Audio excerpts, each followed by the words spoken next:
Grace Miller did not know that one small act of kindness could make a dangerous man remember her forever. That night, the rain came down hard enough to turn the streets outside Mercy Hospital into rivers of black glass. Neon signs blurred across the pavement. Car lights smeared red and white through the storm. Grace stood beneath the narrow hospital awning with her diner uniform damp at the sleeves, her hair pinned back badly after a 12-hour shift, and her cracked phone clutched in one hand like it was the last useful thing she owned. It had 4% battery. 4. Enough to check on her mother's night nurse. Maybe enough to call a ride if the bus stopped running. Not enough for a stranger. She had spent the last 20 minutes telling herself not to cry. Her mother was sleeping upstairs in room 612 after another round of treatment they could not afford. The diner had cut her hours. Her landlord had left another reminder taped to her door. And the city, as usual, did not care. Chicago just kept glowing, raining, moving, swallowing tired girls whole. Grace stepped closer to the hospital doors when a black SUV turned the corner too slowly. She noticed it only because it had no headlights for 2 full seconds, just a dark shape sliding through the rain. Then the lights snapped on, bright and cold. Her skin tightened. The SUV stopped across the street. The back door opened. A man stepped out. He was tall, broad-shouldered, dressed in a dark coat that was too expensive for the weather and too controlled for a man caught in a storm. Rain ran down the sides of his face, over sharp cheekbones and a hard jaw. He looked like someone important, but not the kind of important people thanked. The kind they lowered their voices around. Grace should have gone inside. Every sensible part of her told her that. But then the man looked toward the hospital entrance, and for one brief second, the cold mask on his face shifted into something almost human. Urgency. Not panic. Never panic. Just a deep, silent pressure, like time itself had put a knife to his throat. He approached the awning, stopping far enough away not to corner her. That surprised her. Men who looked like him usually took space without asking. "I need to make a call," he said. His voice was low, rough from the rain, controlled enough to make the request sound more dangerous than a threat. Grace looked at his hands. No ring. Expensive watch. Blood on one knuckle, diluted by rainwater. "There's a front desk inside," she said carefully. "Hospital phones. Not for this." His eyes met hers. Gray, cold, unreadable. "Please." That word did not belong in his mouth. It was too quiet, too unfamiliar. Grace's thumb tightened around her phone. 4%. Her mother upstairs. A strange man in the rain. A black SUV idling across the street like a secret waiting to become violence. "You're bleeding," she said. He glanced at his hand as if he had forgotten pain existed. "It isn't mine." Grace should have walked away then. She should have run into the hospital, found security, pretended she had not heard him. Instead, she unlocked her cracked phone and held it out. "One call," she said. "And don't run off with it. It's basically broken, but it's mine." For the first time, something flickered in his eyes. Not amusement, not softness. Recognition, maybe, though they had never met. He took the phone from her with care, his fingers avoiding hers as if he knew the difference between taking help and taking control. "You should not be this kind to strangers," he said. Grace lifted her chin despite the cold. Maybe strangers need it most. The man stared at her for 1 second too long. Then he turned slightly away, brought the phone to his ear, and when the call connected, his voice changed into something that made the rain itself feel quieter. "Move her now," he said. They found the hospital. Grace's breath caught. Across the street, the black SUV's passenger window lowered, and someone inside pointed a camera directly at her. Grace did not understand the words, but she understood the silence they created. The stranger's voice had dropped so low it barely rose above the rain, yet every syllable felt like a locked door opening somewhere it should not. "Move her now." They found the hospital. Across the street, the camera remained pointed at her. Not at him. At her. Grace's stomach tightened. "Why are they filming me?" she whispered. The man did not turn toward the SUV immediately. He listened to whoever was on the other end of the line, his expression still, his eyes colder than the rain. "No," he said into the phone. "Not the main exit. Bennett will have men there." The name meant nothing to Grace, but the way he said it made it sound like a loaded weapon. She took a step back toward the hospital doors. The stranger noticed without looking away from the street. "Stay behind me." It was not shouted. It was not even forceful. But Grace obeyed before she could decide not to. He shifted half a step, placing his body between her and the SUV. Broad shoulders, dark coat, absolute stillness. Suddenly the awning felt smaller, the storm louder, the city farther away.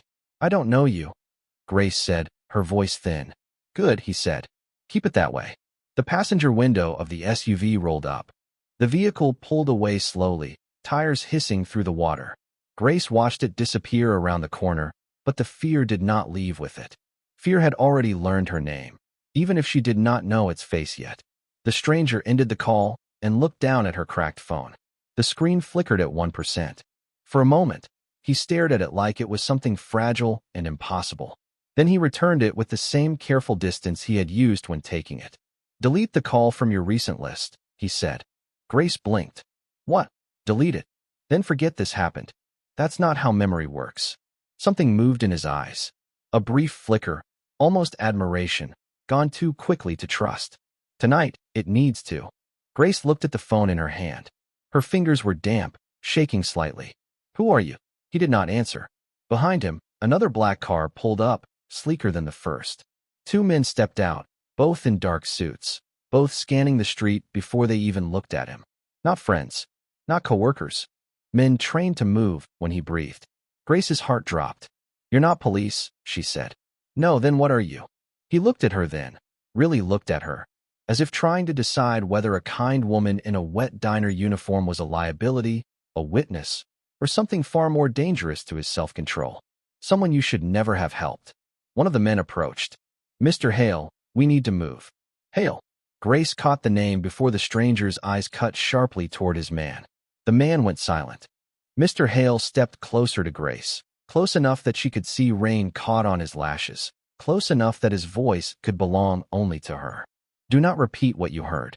Do not tell anyone about the call. And if a man named Samuel Bennett ever asks about me, you never saw my face." Grace should have nodded. She should have promised anything to make him leave. Instead, exhausted, cold, and frightened, she lifted her chin. "You used my phone. I think that makes forgetting a little harder." For the first time, the corner of his mouth almost moved. Not a smile. Something more dangerous because it was restrained. "Grace Miller," he said quietly, reading the name stitched onto her diner badge. "Kindness is expensive in this city." Her breath caught at the sound of her name in his mouth. "Then maybe you should consider yourself lucky I'm broke." His men looked stunned. Mr. Hale did not. He only studied her for one more second, as if engraving her into a part of himself no one else could reach. Then he turned and walked into the rain. The car door closed behind him, and the black vehicle vanished into the storm. Grace stood under the hospital awning with 1% battery, a dead call log, and the awful feeling that she had not helped a stranger. She had handed her phone to a man the city was afraid to name. 6 months later, she would learn that Dominic Hale had not forgotten her for a single day. 6 months later, Grace Miller had almost convinced herself that the man in the rain had been a story her exhausted mind invented to survive another bad night. Almost. But sometimes, when the diner was quiet and the coffee machine hissed like rain against pavement, she would see gray eyes in the reflection of the window. She would hear his voice again. "Move her now. They found the hospital." Then she would look at her cracked phone, still held together by a cheap plastic case and stubborn luck, and remember that some things were too strange to be dreams. Life had not changed after that night. Not in any way Grace could afford to notice. Her mother was still in Mercy Hospital, though now the nurses spoke more softly when discussing bills. Her apartment was still small, with a radiator that coughed heat only when it felt generous. The diner still smelled like burnt coffee, old grease, and people who came in hungry for more than food. Grace still worked double shifts, still smiled when customers snapped their fingers, still counted tips beneath the counter like prayers that never quite added up. By 10:30 on a Thursday night, her feet hurt so badly she had stopped feeling them. Rain tapped against the diner windows, softer than the storm 6 months ago, but enough to turn the streetlights blurry. The place was half empty. 2 truckers in the corner, a college boy asleep over pancakes, and an elderly woman in a beige coat sitting alone near the window with a bowl of soup she had ordered after counting coins from a folded tissue. Grace had noticed. Grace always noticed people who tried to be invisible. The woman's hands trembled as she reached for her purse. "Honey," she whispered when Grace came by with coffee. I thought I had more. I'm short by $3. Grace glanced toward the register. Her manager, Carl, was laughing near the kitchen with one of the cooks, not paying attention. It's okay, Grace said quietly. I'll cover it. The old woman's eyes filled. No, you don't have to, I know. Grace smiled, tired but real. That's why it counts. She slid 3 crumpled bills from her apron pocket and tucked them beneath the receipt. She would miss that money later. Maybe tonight. Maybe when the bus fare came short. But the woman's shoulders loosened, and for a moment Grace felt like the world had not won entirely. Then a man in a camel-colored coat at the counter laughed. He had been loud since he came in. Expensive watch flashing every time he lifted his coffee cup. Voice carrying the lazy cruelty of someone used to being heard. That's adorable, he said. Charity work from the help. Grace stiffened. Excuse me. He turned on the stool, looking her up and down with a smile that made her skin crawl. You people always do this. Play saint with someone else's business. Maybe if you focused on serving instead of rescuing every stray, you'd be somewhere better than this dump. The old woman lowered her eyes. Grace felt heat rise in her chest. Not shame. Anger. Quiet, controlled, burning clean. She was short $3, Grace said. I handled it. You handled it? He mocked. You dropped my refill 10 minutes ago because you were too busy playing hero. Your coffee is full. Your attitude isn't. Carl finally looked over. Not to defend her. Never that. Grace, he called, warning in his voice. Apologize to Mr. Whitman. Grace turned slowly. For what? The diner went still. Carl's face tightened. Don't make this harder. Mr. Whitman smiled as if he had bought the room and everyone in it. Listen to your boss, sweetheart. Grace hated that word. She hated the way men used it when they wanted to remind a woman she had no power. Her hands trembled, but she kept her chin up. I'm sorry your coffee got cold while I helped someone who needed it. Carl cursed under his breath. Mr. Whitman stood. Fire her. The old woman whispered. Please, don't. It was my fault. No, Grace said softly, turning to her. It wasn't. That was when the bell above the diner door rang. A cold gust of rain swept across the floor. Every conversation died at once. Grace looked up, expecting another customer, another problem, another night asking more from her than she had left to give. Instead, a tall man in a dark coat stepped inside with 2 men behind him, his gray eyes finding her across the diner like he had known exactly where she would be. Dominic Hale had walked out of the rain once before. This time, the whole room seemed afraid of him. The bell above the diner door kept swinging after Dominic Hale entered, its small metallic chime dying beneath a silence too heavy for a place that usually survived on noise. Grace did not move. 6 months had passed, but she knew him before her mind gave her permission to. The dark coat, the controlled stillness, the gray eyes that seemed to cut through the room without raising his voice. He looked exactly like the man from Mercy Hospital, only drier, colder, and far more impossible to mistake for ordinary. Dominic's gaze moved once across the diner. The old woman near the window with her unpaid soup. Carl half hidden by the kitchen pass. Mr. Whitman standing too close to Grace with that satisfied smile still fading from his mouth. Then Dominic looked at Grace. Not through her. Not past her. At her. Miss Miller, he said. Her stomach tightened. He remembered her name. Mr. Whitman's face changed first. The arrogance drained out of him in a way that would have been satisfying if Grace had not been too stunned to enjoy it. Mr. Hale, he said quickly, smoothing his coat. I didn't realize. No, Dominic interrupted. You didn't. 2 words. Soft. Final. The diner seemed to shrink around them. Carl stepped forward with a nervous laugh. Everything is fine here, sir. Just a small misunderstanding with one of my waitresses. Grace hated the way he said my, like she was a broken dish he planned to replace. Dominic turned his eyes to Carl. Then explain it. Carl swallowed. She was being difficult with a customer. Was she? Dominic asked. His voice did not change, but Carl went pale. Grace found her voice before the room could bury her beneath someone else's version of the truth. I paid $3 for her soup. She nodded toward the elderly woman. That's all. The old woman's lips trembled. She was kind to me. Dominic looked at the woman, then at the receipt on the table, then at the 3 crumpled bills Grace had placed beneath it. Something unreadable crossed his face. It was not tenderness. Not yet. It was recognition, sharp and quiet. as if a memory from a rainy hospital awning had just stepped into the light. Mr. Whitman scoffed, trying to recover himself. With respect, Hale, she works here. It isn't her place to make a scene. Dominic turned slowly. And it is yours to humiliate women over coffee. Whitman's jaw tightened. You're taking this too seriously. No, Dominic stepped closer, and Whitman stepped back before he could hide it. I am taking it exactly as seriously as men like you require. Grace's pulse hammered. No one had touched anyone. No one had shouted. Still, the room felt like a glass held too tightly in a fist. You don't have to do this, Grace said quietly. Dominic looked at her. I know. That answer unsettled her more than any promise would have. He did not sound noble. He sounded like a man stating a fact before doing whatever he had already decided. He reached into his coat, removed a black leather wallet, and placed several bills on the counter. Her table is covered. The woman's meal is covered. And Miss Miller's shift ended 5 minutes ago. Carl blinked. You can't just decide that. One of Dominic's men moved slightly behind him. Not threatening, just present. Carl immediately lowered his eyes. Grace bristled despite everything. I decide when my shift ends. Dominic's gaze returned to her, and this time something almost like approval lived in the coldness. Then decide. Grace stared at him, breath uneven, anger and exhaustion and confusion twisting together inside her. She should have told him to leave. She should have refused the protection of a man who brought fear into a room just by standing in it. But before she could speak, Dominic placed something on the counter between them. Her cracked phone. Not the one in her apron pocket now, but an identical case, repaired, polished, impossible. Grace's throat went dry. How do you have that? Dominic's eyes held hers. Because the call you let me make in the rain has started bringing dangerous men to your name.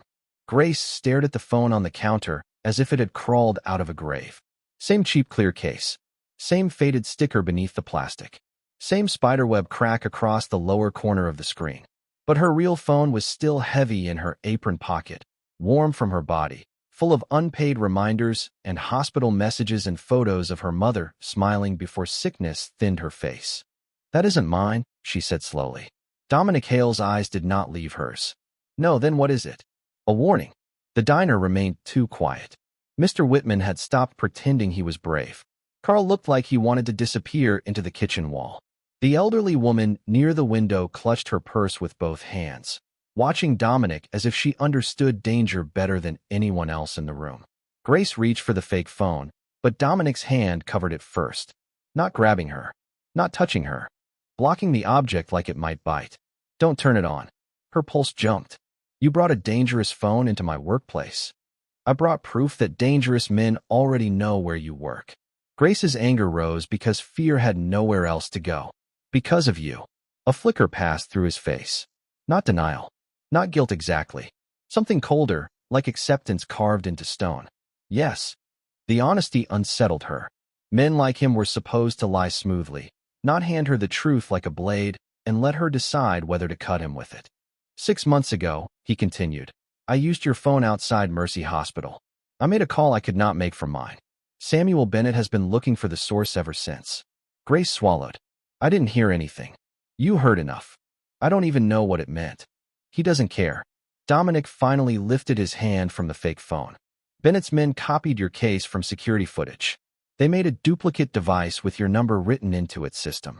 It was found this morning in a car parked 2 blocks from your apartment. The floor seemed to tilt beneath her. Her apartment. Not just the diner. Not just the hospital. Home. The place with the broken radiator, the chipped mug by the sink, her mother's old quilt folded at the end of the couch. Why didn't you tell me sooner? She asked. Dominic's jaw tightened. Because until tonight, I thought I could keep them away from you without entering your life. Grace laughed once, breathless and bitter. And how did that work out? For the first time, one of Dominic's men looked down, as if he knew the answer was not good enough. Dominic did not look away. It ended the moment he spoke to you like you were something small. Grace's throat tightened despite herself. This is not about Mr. Whitman.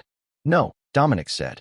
His gaze shifted briefly to the old woman's table, to the 3 crumpled bills beneath the receipt. It is about a woman who gives away money she needs, lends a phone she cannot afford to lose, and still thinks the world has not noticed. His voice lowered. I noticed. The words landed too close to a wound Grace pretended she did not have. She hated that he saw it. Hated more that part of her wanted him to. "You don't know me," she whispered. "I remember what people do when no one is watching." The diner held its breath. Then the fake phone on the counter lit up by itself. A black screen. One incoming message. Grace did not touch it, but the words appeared bright and cruel beneath the cracked glass. "Hello, Grace Miller. Tell Dominic Hale kindness has a price."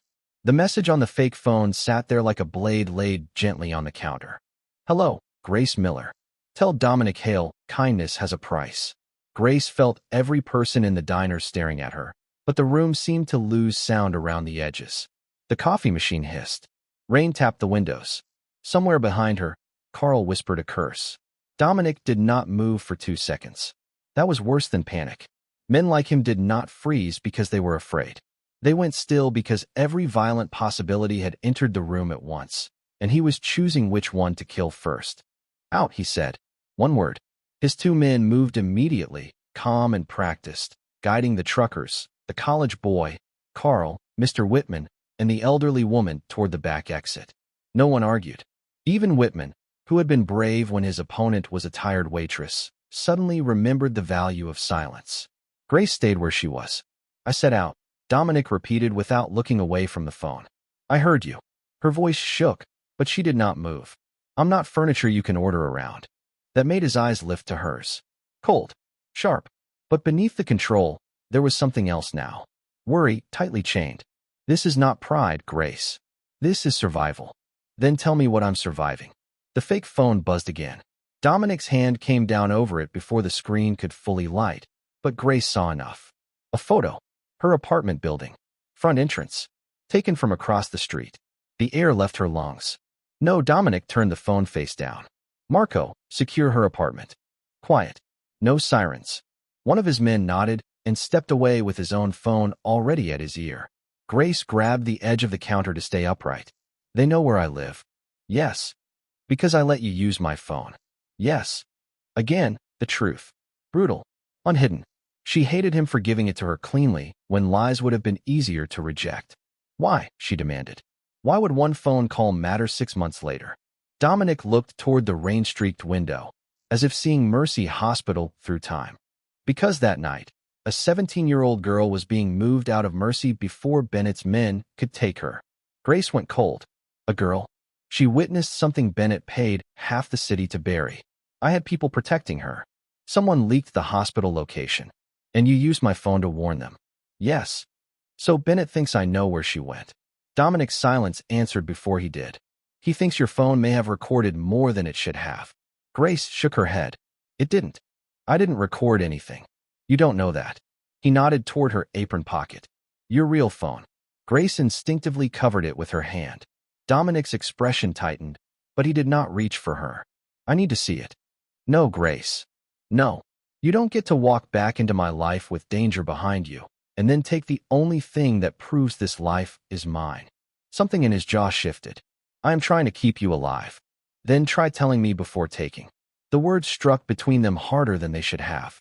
Dominic's eyes held hers, and for the first time since he entered the diner, the dangerous man stepped back just enough for the human one to show through. "May I see your phone?" he asked, each word controlled, almost unfamiliar. Grace's throat tightened. Slowly, she pulled out her cracked phone and placed it on the counter. Dominic did not touch it until her hand moved away. The screen lit beneath his thumb. 1% battery, same as that night. Then an old notification appeared from a cloud backup Grace had ignored for months. Audio file recovered. Date, 6 months ago. Mercy Hospital exterior. Grace stared. "What is that?" Dominic's face went still. The file began playing before either of them touched it, his own voice emerging through static and rain. "Move her now. They found the hospital." Then another voice cut in, breathless and terrified. "Dominic, Bennett knows the waitress's face."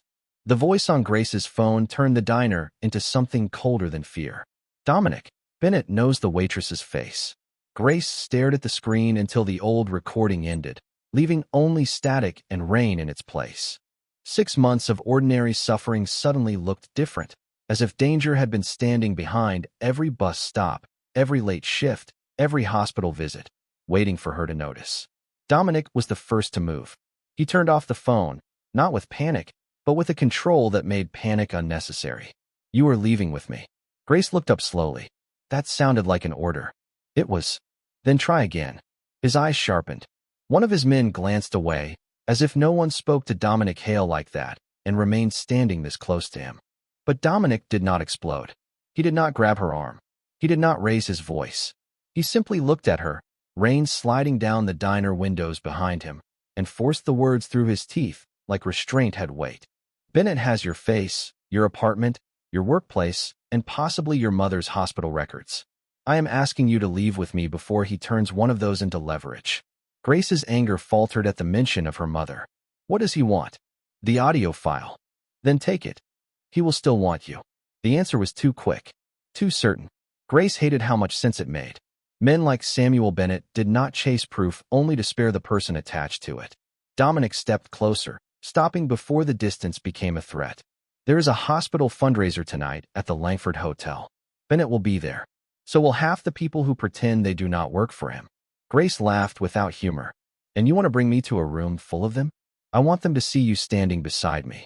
As what? The question hung between them, dangerous in a way bullets were not. Dominic's face stayed unreadable. Under my protection. Grace folded her arms. That sounds almost polite for property. Something in his jaw tightened. You are not property. Then don't make me look like yours. His gaze dropped briefly to her trembling hands, then returned to her face. Bennett understands ownership. He understands fear. He understands power. If he believes touching you means moving against me, he hesitates. And if I refuse, then I put men outside your apartment, your mother's room, this diner, and every street you walk down. So I don't have a choice. You do. His voice lowered. But none of them are safe. That was the cruelest truth yet.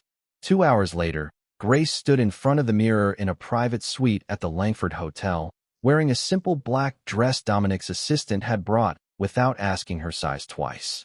It fit too well. That bothered her. The dress was elegant, not flashy, with long sleeves and a clean neckline. Armor, not decoration. Dominic waited near the window, dark suit immaculate, city lights behind him, a phone pressed to his ear as he issued quiet instructions about her mother's hospital room. He did not look at Grace until she stepped out. When he did, the silence changed. Not soft, not warm, just focused so completely that Grace forgot how to breathe for half a second. No, she said immediately. Do not look at me like that. Like what? Like you're deciding something.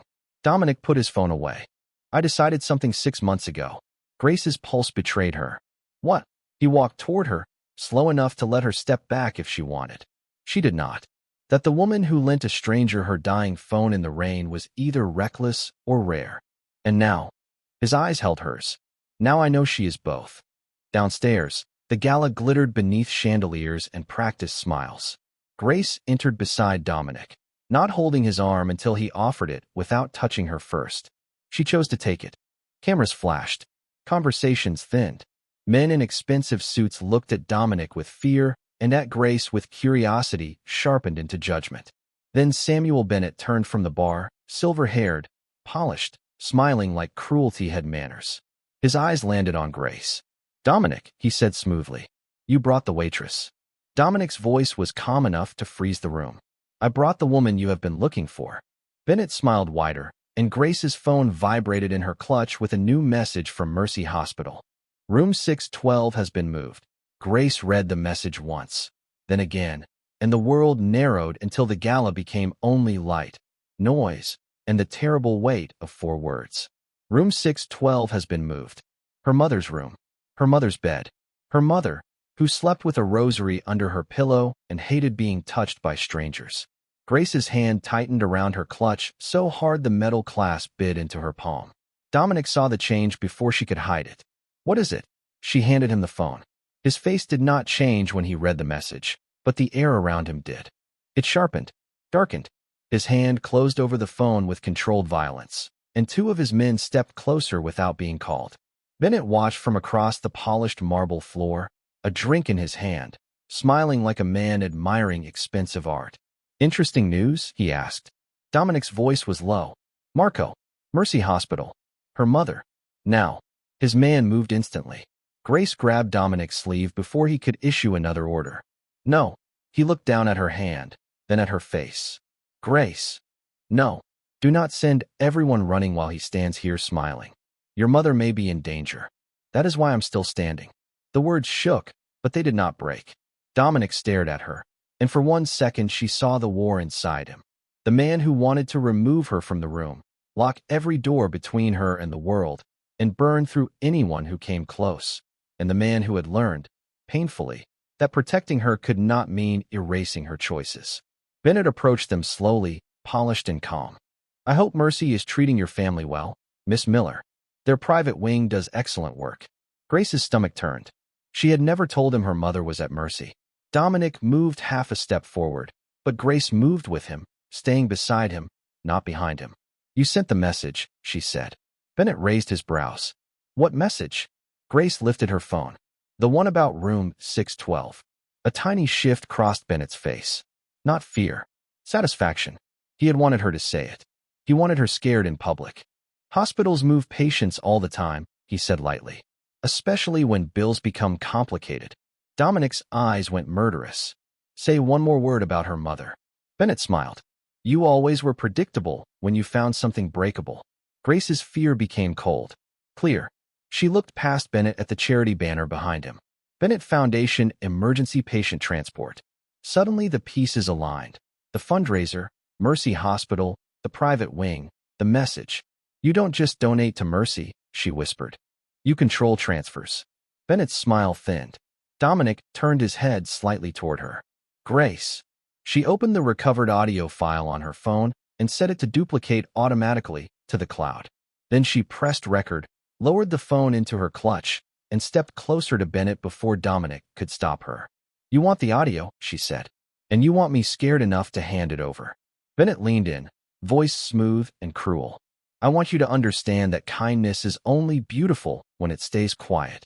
Grace met his eyes. Then you don't understand kindness. For the first time, Bennett's expression cracked. Give me the phone, or your mother leaves Mercy in a vehicle no one will trace. Dominic's hand found Grace's wrist, steady but not restraining. He had heard it. The phone had heard it. Maybe the whole room had not, but the proof was alive now. Grace looked at Bennett, then lifted her chin. Too late. Bennett's smile vanished. At that exact moment, Grace's phone vibrated again, and a live video filled the screen. Her mother in a wheelchair, being pushed through Mercy Hospital's underground ambulance bay by a man in a dark suit. The video on Grace's phone lasted only 12 seconds, but it was long enough to tear the gala apart. Her mother sat in a wheelchair beneath the harsh lights of Mercy Hospital's underground ambulance bay, a blanket over her thin shoulders, her head turning weakly as a man in a dark suit pushed her toward an unmarked medical van. Grace could not hear her voice, but she saw her mouth form one word. Grace. Dominic's hand closed around the phone, and for the first time since she had met him, his control did not look cold. It looked lethal. Bennett smiled across the ballroom. Hospitals can be so confusing at night. Dominic turned toward him. Every man near Bennett shifted, sensing the room tilt toward violence.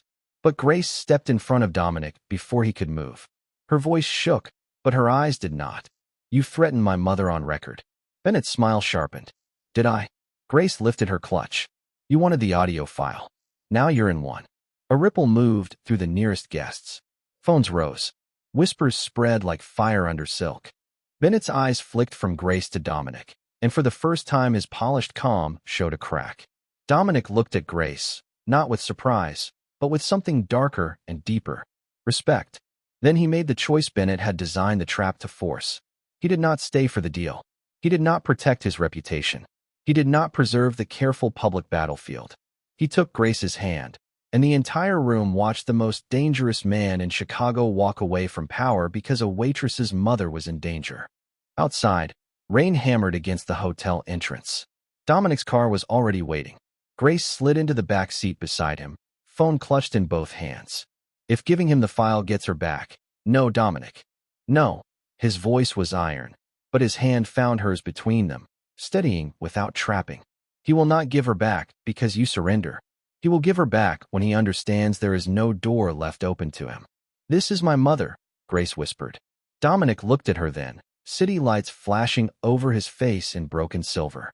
And that is why I am not sending men while I stay behind. The words landed quietly. He was going himself. Not because it was strategic, because it was her. Mercy Hospital's ambulance base smelled of rain, exhaust, and antiseptic when they arrived 8 minutes later. The unmarked van was still there, back doors open. The man in the dark suit had one hand on the wheelchair and the other pressed to an earpiece. Grace saw her mother's pale face beneath the fluorescent lights and broke into a run. "Mom!" The man turned, startled. Dominic moved beside Grace, not ahead of her this time, letting her reach the wheelchair first while his men spread across the bay like shadows with purpose. No shouting, no chaos, just exits closing, one by one. Grace dropped to her knees in front of her mother. "I'm here. I'm here." Her mother's cold fingers touched her cheek. "They said you sent them." Grace's eyes filled. "I didn't." Behind her, Dominic faced the man by the van. "Who gave the order?" The man's confidence collapsed as he looked around and realized Bennett's protection had not followed him underground. "I don't know." Dominic stepped closer. "Try remembering before I stop being patient." Grace looked back sharply. "Dominic." He stopped. Instantly. That frightened her more than if he had ignored her. Not because he obeyed easily, but because he chose to. She stood, wiping tears from her face, and held up her phone. "You don't need to answer him," she told the man. "Answer this." The screen was recording, uploading, broadcasting to 3 contacts Dominic's assistant had entered in the car: a federal investigator, a hospital board attorney, and a journalist who had been waiting years for proof against Bennett. The man stared at the phone, then at Dominic, then broke. "Bennett Foundation transport order," he said. "Private transfer. No chart update. Cash on completion." Grace's breath trembled out. "Proof. Real proof." Dominic's eyes never left the man. "Take him outside." His men moved without violence, removing the man from the bay as if he weighed nothing. Grace wrapped the blanket tighter around her mother's shoulders. "We need to get her upstairs." "Already handled," Dominic said. An elevator opened behind them. A nurse stepped out with Marco and 2 hospital security officers. Safe hands. Real paperwork. Light returning where fear had been. Grace turned to Dominic, rainwater dripping from his dark coat onto the concrete. "You left the gala." "Yes." "You left Bennett standing in a room full of witnesses." "Yes." "You could lose things because of me." Dominic stepped closer, slow, careful, giving her the choice to stay or move away. She stayed. His gray eyes held hers with the same intensity as that first night in the rain. Only now she understood what lived beneath it. Not softness, not peace, something fiercer. "Grace," he said quietly, "I lost the ability to walk away from you 6 months ago." Her heart broke open in the silence. Then her phone rang. Unknown number. Dominic looked at the screen as Bennett's name appeared in a single text beneath the call. "This is not over." Grace answered before Dominic could stop her, lifted the phone to her ear, and said, "No, but now I'm not alone." Grace's words stayed in the hospital air long after the call ended. "No, but now I'm not alone." The sentence should have made her feel stronger. Instead, it made everything quieter, heavier, more real. Her mother was wheeled back upstairs with proper paperwork, 2 nurses, and hospital security walking beside her like the world had suddenly remembered she mattered. Grace followed until the elevator doors closed, her hand pressed against the cold metal as if she could hold her mother safe by touch alone. Dominic stood behind her, rain dripping from the hem of his dark coat, his face turned slightly toward the ambulance bay entrance. He was listening to things no one else could hear. Footsteps, engines, threats hiding inside silence. "She'll be guarded," he said. Grace did not turn around. "By your men. By people Bennett cannot buy. Can you promise that?" Dominic was quiet for half a second too long. No, that honesty hurt more than comfort would have. Grace turned then, exhausted and shaking, mascara blurred beneath her eyes, black gala dress damp at the hem from running through the rain. "Then don't promise me safety like it's something you own." His jaw tightened, but he did not argue. That was becoming the most dangerous thing about him. Not his power, not his men. The way he listened when every instinct in him wanted to command. "What do you want from me, Grace?" he asked. She laughed softly, broken at the edges. "I want one night where kindness doesn't cost me everything." The word struck him. She saw it in the slight stillness around his eyes, in the way his hands closed at his sides and then opened again, as if he had stopped himself from reaching for her. It cost you because of me. Yes. He accepted that too. No defense. No excuse. Just the truth standing between them in wet clothes and hospital light. An elevator opened behind them. A woman in a navy coat stepped out with a leather briefcase and a badge clipped discreetly near her waist. Dominic's expression changed. Agent Porter. Grace looked between them. Federal. The woman nodded once. For tonight. I'm the reason Mr. Hale is not the only person Bennett needs to worry about. She turned to Grace. Your recording is already being reviewed. So is the illegal transfer order. You did well, Miss Miller. Grace should have felt relief. Instead, she felt Dominic go still beside her. Agent Porter held out a tablet, but Bennett moved faster than expected. On the screen, a local news alert was already live. Waitress linked to Mercy Hospital transfer scandal. Beneath it was Grace's diner badge photo, pulled from somewhere she had never consented to, and a blurred image of Dominic beside her at the gala. Grace felt the floor drop. He's making me part of it. He's making you look like the weak link, Agent Porter said. Someone frightened, unstable, possibly paid. Dominic's voice went cold enough to make the agent glance at him. Take it down. It is already being copied. Grace wrapped her arms around herself. 6 months ago, she had handed a stranger a phone. Tonight, her face was on the news beside words that could ruin what little life she had left. Dominic stepped closer, not touching her. Come with me. She looked up sharply. To hide. To breathe. That sounds like hiding with better furniture. Something almost painful crossed his face. Then come somewhere Bennett cannot reach you while you decide what you want to do next. Grace searched his eyes for ownership, for control, for the trap she expected from men who believed protection meant possession. She found danger there. She found obsession beginning to burn through restraint. But she also found the space he was forcing himself to give her. I decide, she whispered. You decide. Outside, thunder rolled over Chicago. Grace looked at Agent Porter, then at the elevator carrying her mother upstairs, then at Dominic Hale, the man she should have feared and somehow trusted in the same breath. One night, she said, and you don't take my phone again without asking. Dominic's eyes lowered briefly to her mouth, then returned to her eyes. One night, and I ask. His car waited in the rain outside the emergency entrance. As Grace slid into the back seat, her phone lit up one more time. Unknown sender. No threat this time. Just a photo from 6 months ago. Dominic outside Mercy Hospital in the rain, standing beside a teenage girl with terrified eyes. Under it, one message. Ask him who the girl really was. The photo glowed between them in the back seat like evidence from a life Grace had never agreed to enter. Dominic stood in the rain outside Mercy Hospital, his dark coat open, one hand wrapped protectively around the arm of a teenage girl with terrified eyes. She looked 17, maybe younger, pale from fear, brown hair plastered to her cheeks, hospital bracelet still on her wrist. Under the image, the message waited. Ask him who the girl really was. Grace looked from the screen to Dominic. City lights slid over his face, but nothing softened there. If anything, the silence made him look more dangerous. Who is she? Grace asked. Dominic's driver did not move. The car kept cutting through the rain toward the private tower on the river, but the air inside had stopped breathing. Dominic looked out the window. Her name was Lily Bennett. Grace's stomach tightened. Bennett. Samuel Bennett's daughter. The answer landed like a door slamming shut. Grace stared at him. You said she was a witness. She was. You didn't say she was his daughter.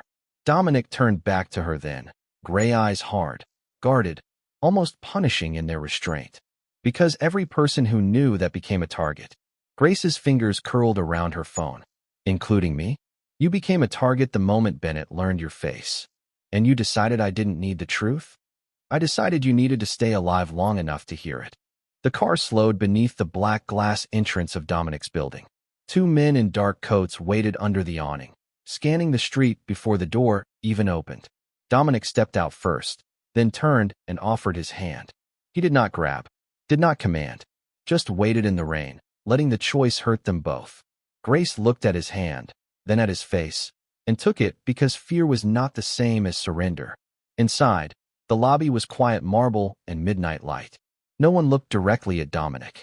They only moved out of his path as if power had weight. In the private elevator, Grace finally spoke again. What happened to Lily?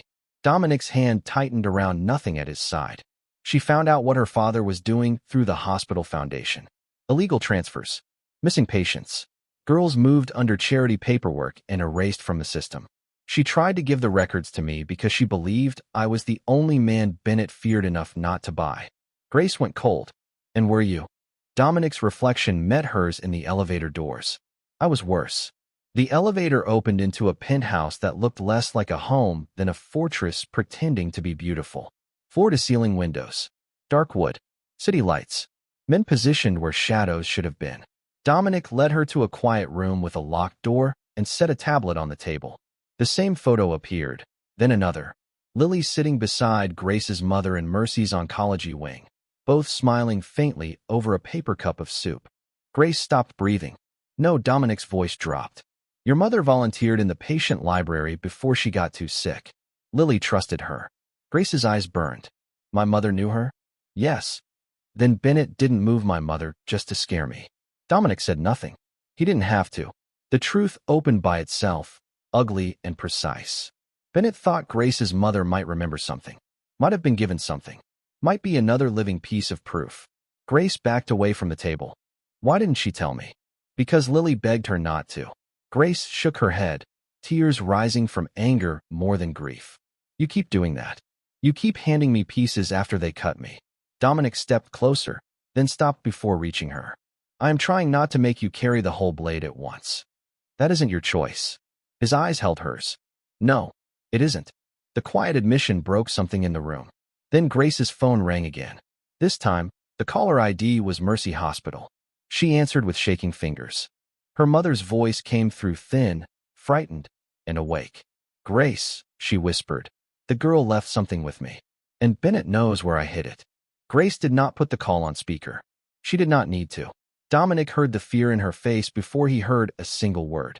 Her mother's voice trembled through the phone, thin from sickness and terror, but clear enough to cut through the silence of Dominic's penthouse. The girl left something with me. And Bennett knows where I hid it. Grace pressed the phone tighter to her ear. Mom, listen to me. Are you safe? There are people outside the room. Not nurses. Dominic moved before Grace finished breathing. He lifted 2 fingers, and the men stationed near the windows disappeared into motion. No raised voices. No panic. Just silent doors opening, calls being made, weapons of influence being loaded through phones instead of hands. Grace watched him and hated how relieved she felt. Where did you hide it? She asked. Her mother coughed softly. Not in my room. Lily said hospital rooms were the first place men like her father looked. Dominic's eyes sharpened at Lily's name. Grace turned away from him, because this was her mother, her family, her truth, and she refused to become a passenger in her own fear. Then where? The patient library, her mother whispered. There's a volunteer cart with donated books. Bottom shelf. A blue copy of The Secret Garden. I taped it inside the spine. Grace closed her eyes. She knew that cart. Her mother used to push it down Mercy's halls before chemotherapy made even walking painful. She had brought books to lonely patients, children waiting for surgery, old men with no visitors. Grace used to tease her that she was trying to save the world one paperback at a time. Why didn't you tell me? Grace asked, and the question came out smaller than she wanted. Her mother's breath shook. Because Lily begged me not to involve you. She said you were kind in the rain. She said kind people get punished when cruel men are afraid. Grace's heart stopped for a beat. Lily had seen her that night. Somehow, from the hospital doors or a window or the ambulance bay, the terrified girl had watched Grace hand Dominic her dying phone. A tiny act under a broken awning had not gone unnoticed. It had become a thread tying all of them together. Dominic stepped closer, voice low. Grace, we need to move now. She looked at him, phone still against her ear. We? Yes. Not you alone? His jaw tightened. The old version of him would have said no, would have locked her in a safe room and called it protection. This version looked like the word yes physically hurt him. Not me alone. 20 minutes later, Mercy Hospital's patient library was dark except for the emergency lights glowing red above the shelves. Rain streaked the windows. Somewhere down the hall, a monitor beeped steadily, ordinary life continuing beside extraordinary fear. Grace moved between the shelves with Dominic close behind her, close enough to catch her if the floor disappeared beneath her, far enough not to make the choice for her. Bottom shelf, she whispered. Her hand shook as she found the volunteer card near the children's section. The blue book was there, worn at the corners, its cover faded from too many hands. Grace pulled it out. The spine felt stiff. Wrong. Dominic took out a small knife, then stopped and offered it handle first. You do it. Grace stared at him. That small surrender nearly broke her.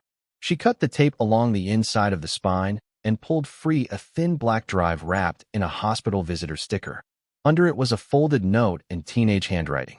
Grace opened it. If I disappear, trust the waitress who helped him when she had nothing to gain. Dominic read over her shoulder, and the air between them changed. Not romance. Not yet. Something older and more dangerous. Destiny with teeth. Grace inserted the drive into Dominic's secure tablet. A video file appeared. Lily Bennett filled the screen, pale and terrified, whispering from a hospital stairwell. My father is using mercy transfers to move witnesses, erase patients, and pay city officials through his foundation.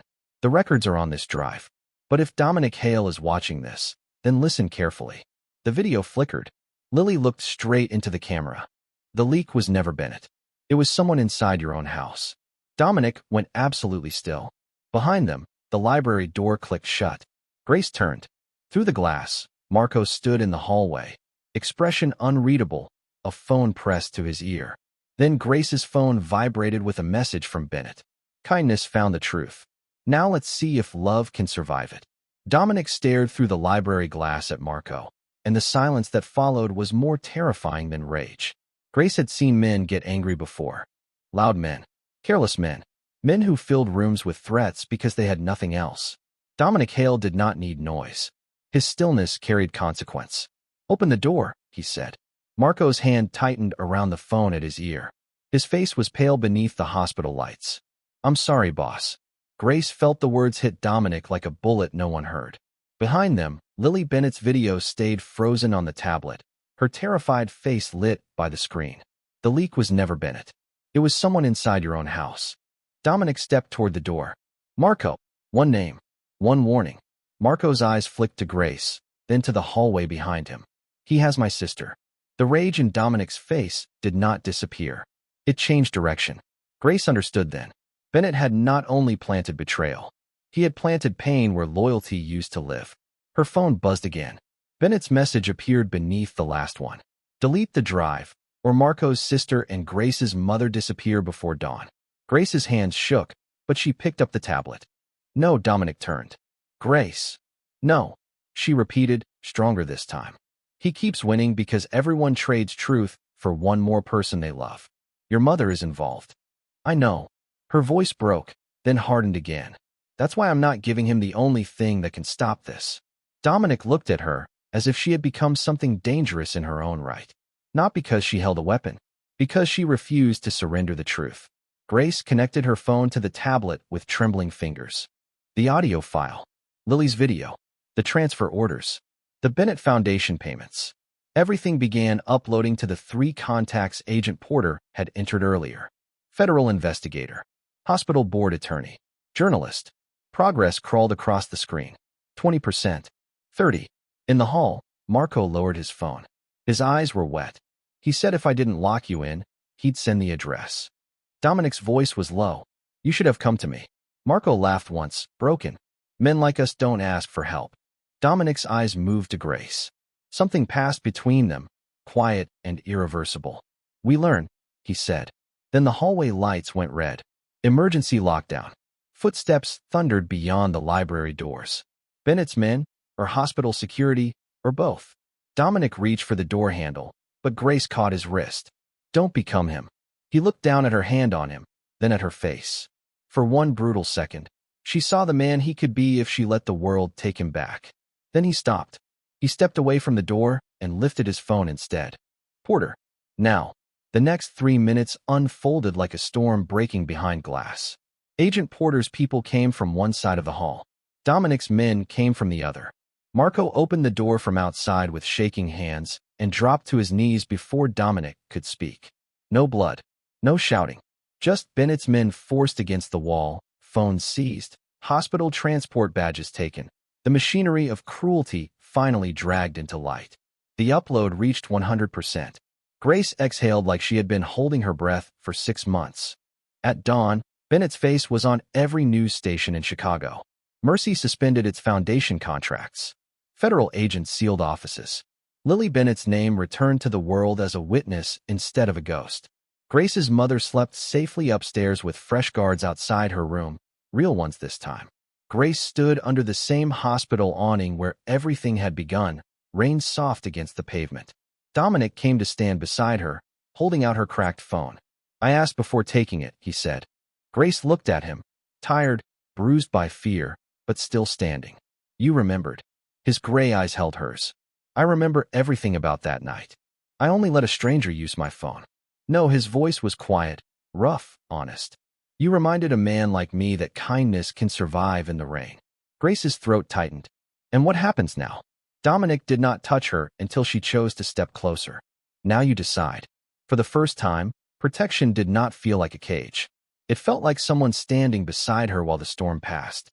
Grace slipped her hand into his, and Dominic Hale, the man the city feared, held it like something he had no right to own but would never again forget.